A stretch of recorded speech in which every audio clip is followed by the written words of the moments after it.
Welcome Kamoto!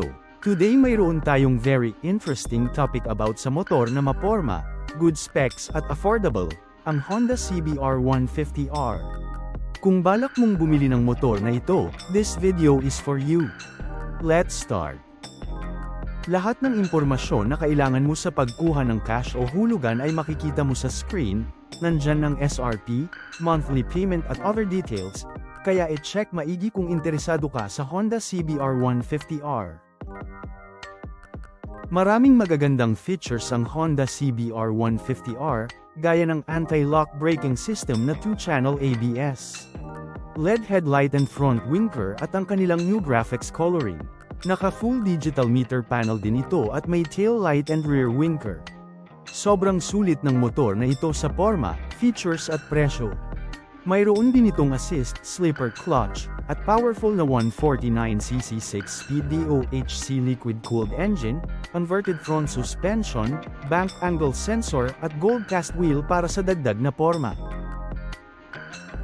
Ang Honda CBR 150R ay may 149cc 4-stroke, 4-valve, DOHC, liquid-cooled na makina at electric start.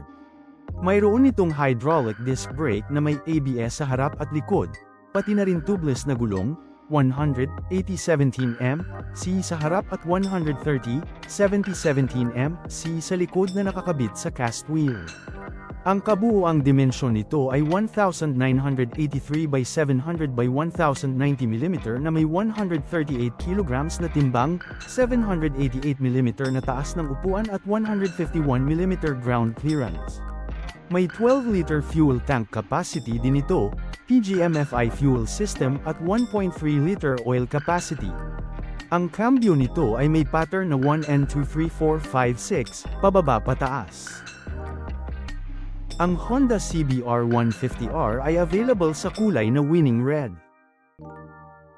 Nag-enjoy ka ba sa video? Huwag kalimutan mag-like at subscribe sa Moto Info para updated ka sa latest motorcycles dito sa Pinas. Thank you for watching, see you sa next video. Bye!